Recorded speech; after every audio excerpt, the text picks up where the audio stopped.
Now available in paperback and e-readers, Isis, Samurai Goddess.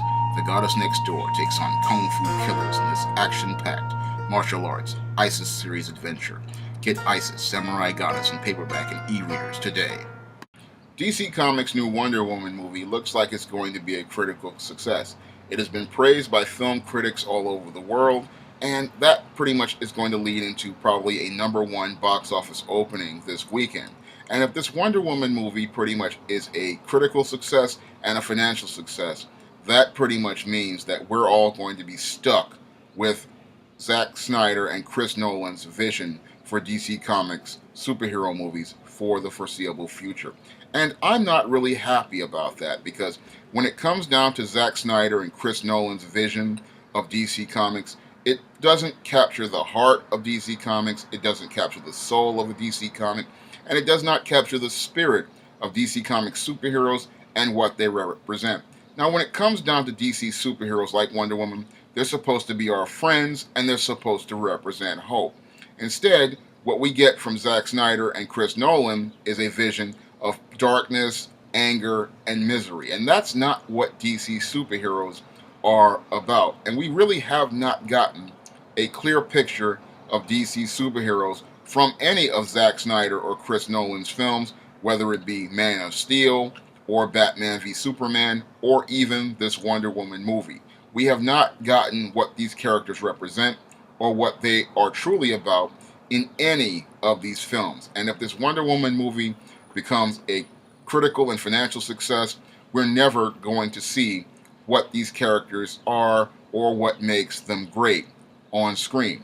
And it may seem mean to some people that I want to see these movies fail, but what I really want to see is a change in management at Warner Brothers, because when it comes down to Warner Brothers and their handling of DC Comics properties, they have done a really poor job of handling these properties, especially when you compare them to Marvel Studios, which give us movies that literally are comic books come to life.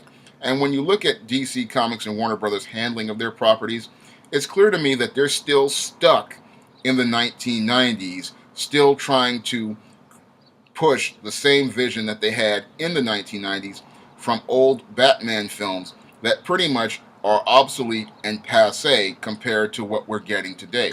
Today, we are getting comic books come to life at Marvel Studios, but on the DC side, we have yet to see that come to the screen. All we get on the screen from on the DC side are pretty much dreary, dark films that do not capture, again, the heart and soul of what these DC characters are about, their mission, and give us a reason to care about them. In most cases, when it comes down to these DC Comics films, they're just so angry that you can't enjoy them. You can't have fun watching them. They're just a dreary, depressing mess. And when it comes down to Warner Brothers, I just want to see them wake up and see the problem. And they can't see the problem due to a series of enablers who pretty much continue to enable them in their dysfunction. And when it comes down to Warner Brothers, they are, again, like a drug addict when it relates to these DC Comics properties. Just when they are about to hit rock bottom, the enablers, whether it be movie critics, comic fans, or people on the outside, come to their rescue and pretty much start making excuses for them, and that prevents them from being able to hit that rock bottom and admit that they have a problem as it relates to these DC Comics properties.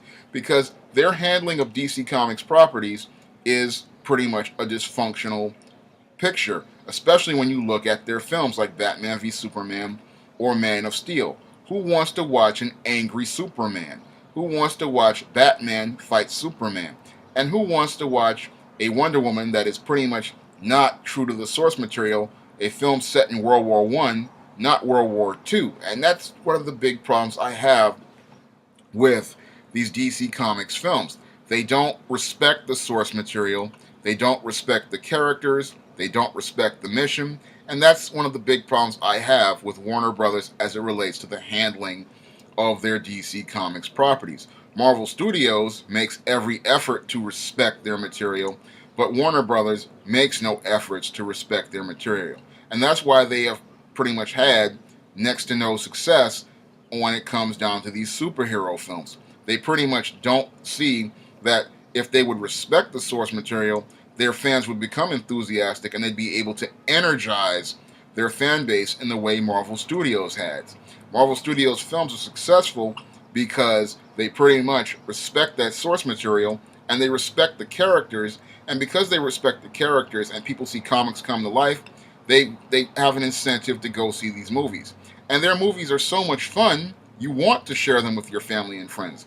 When I look at your DC Comics movies, they're so angry, dreary, and depressing, they're not something you want to spend a Saturday afternoon watching with your family. And that's really sad because when it comes down to DC Comics characters, they're supposed to be our friends. They're supposed to be family oriented. They're supposed to be family friendly, and you don't get that vision from Zack Snyder or Chris Nolan. You don't get that vision of a family friendly film, a film that you can go out and take the kids to. And that's what we really want from DC Comics films and DC superhero films. We want films like the old Christopher Reeve Superman or the Michael Keaton Batman. Those two films pretty much were family friendly, especially Christopher Reeve's Superman. He was a friend. He was the hero that everybody wanted to be. And when it comes down to Keaton's Batman, yes, he was dark, but he was still Batman. He was still trying to help people. We didn't get that from the Batman v Superman or Man of Steel or even this Wonder Woman movie. When it comes down to those heroes, they're not about serving the community. They're pretty much about serving themselves. And that selfishness is one of the reasons why a lot of people don't like watching these DC Comics superhero films, because these heroes aren't really heroes for the people. They're heroes for themselves, and they're pretty much really self-centered and narcissistic. And those aren't really character traits that people want to relate to and identify with as it relates to a superhero.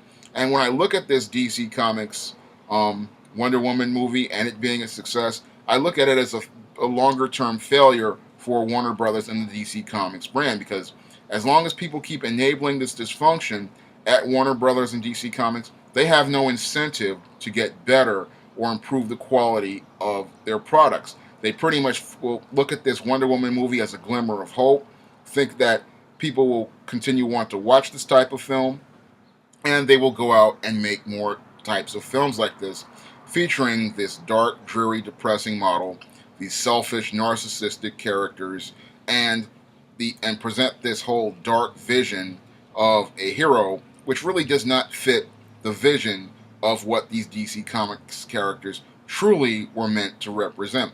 DC Comics superheroes were the original Super Friends. They were the ones who pretty much wanted to be our friends. They wanted to be the people who helped out in the community, and they were the people who wanted to lend a helping hand in the community. They were not these self-centered people as presented by your Zack Snyder and your Chris Nolan. And the only way to get off this model of dysfunction is for people to stop supporting this model.